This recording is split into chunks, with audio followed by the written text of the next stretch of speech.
Praise the lord. ક્રિસ્મોલ અભય તથા બહેનો, દિવ્ય દયા અને દિવ્ય સંદેશમાં તમારું સ્વાગત છે. જૂન 21મી તારીખ.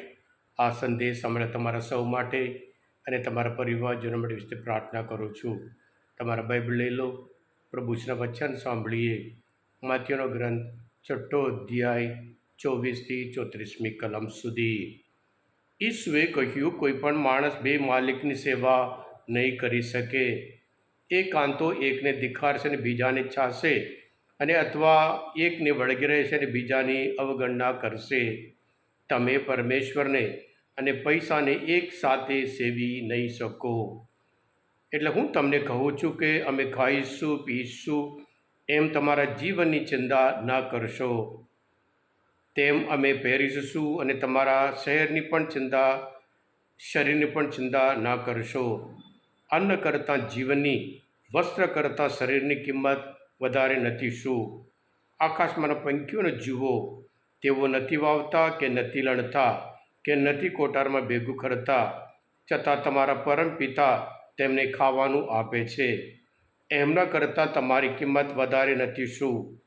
તમારામાંથી કોણ ચિંતા કરીને પોતાના અવરદામાં એક ક્ષણે ઉમેરી શકે એમ છે? અને તમે વસ્ત્રોની ચિંતા શા માટે કરો છો? બગડાના ફૂલો નિહાળો, કેવા ખીલે છે. તેઓ નથી મહેનત કરતા કે નથી કાંતા. અને છતાં હું તમને ખાતરીથી કહું છું, સાલમોને પણ પોતાના વૈભવના શિખરે હશે ત્યારે એમના જેવા પોશાક પહેર્યો નહીં હોય.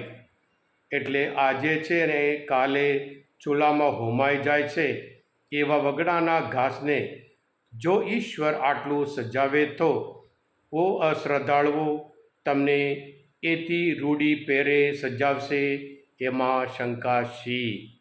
આ પ્રભુની વાણી છે, તે આપણો આધાર છે. ખ્રિસ્તમાં ભાઈ બહેનો, જીવન એક અમૂલ્ય ભેટ છે, ઈશ્વર આપણે આપ્યું છે. સુખી જીવન જેવા ખુશીમય જીવન જીવવા માટે એ ઈશ્વરની ઈચ્છા છે. છતાં આપણા જીવનમાં આપણે જાત જાતની ચિંતા કરીએ છીએ. જે જીવન આપણે જીવીએ છીએ ઈશ્વરનું છે. જે હવા, જે શ્વાસ લઈએ છીએ ઈશ્વરનું છે. જે શરીર છે એ ઈશ્વરનું છે. જે પહેરીએ છીએ ઈશ્વરનું છે. એટલે પ્રભુ ઈસુ આજના શુભ સંદેશ દ્વારા આપણે બધા માટે શીખવાડે છે, ચિંતા મુક્ત જીવન જીવો. અને ચિંતા કરવાથી તમે તમારા જીવનમાં શું પ્રાપ્ત કરવાના છો? અને દાખલા બાદ પંખીઓને જુઓ, આકાશના ઘાસ જુઓ, અને તેઓ કોઈ દિવસ ચિંતા કરતા નહીં. પણ આપણા જીવનમાં આપણે જાણીએ છીએ ખ્રિસ્તમાં ભાઈ બહેનો, આપણા ભવિષ્યનું શું કરીએ, અને આપણા બાળકોનું શું થાય, અને એમના ભવિષ્યનું શું છે, એમ કરીને એક પછી એક ચિંતા અને ચિંતા. એટલે ચિંતા આપણા જીવનમાં એક જાતનો ડર પેદા કરે છે. એટલે પ્રભુ કહે છે કે જીવનનો આધાર પ્રભુ છે, એટલે પ્રભુ પર વિશ્વાસ રાખો. જ્યારે ચિંતા આપણા જીવનમાં ડર આપે છે, જ્યારે આપણે પ્રભુ પર વિશ્વાસ રાખીએ ત્યારે પ્રભુ આપણને આશા આપે છે. જ્યારે વિશ્વાસ રાખીએ ત્યારે આપણે હિંમત મળે છે. જ્યારે વિશ્વાસ રાખીએ આપણે હકારાત્મક જીવન જીવી શકીએ છીએ. એટલે પ્રભુ આજના શુભ સંદેશ દ્વારા સંપૂર્ણ રીતે પ્રભુ પર, એટલે જે લોકો કોણ ચિંતા કરશે? જે લોકો ઈશ્વર ઉપર વિશ્વાસ રાખતા નથી એ લોકો જીવનમાં ચિંતા કરશે.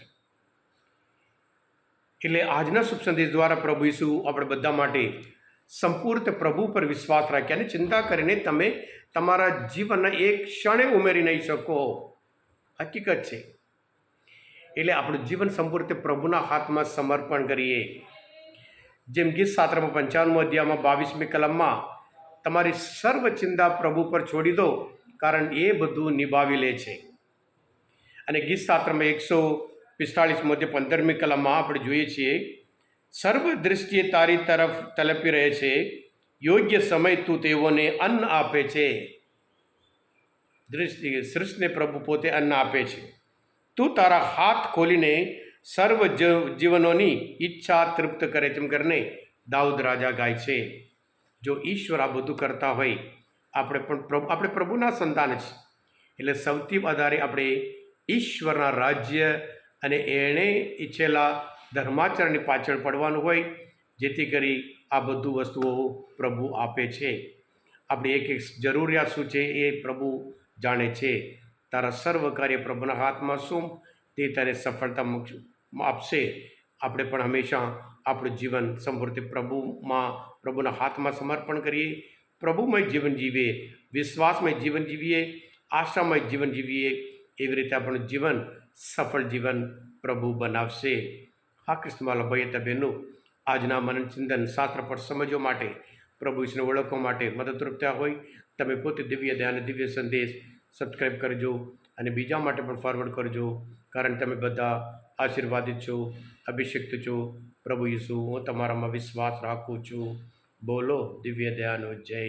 God bless you all.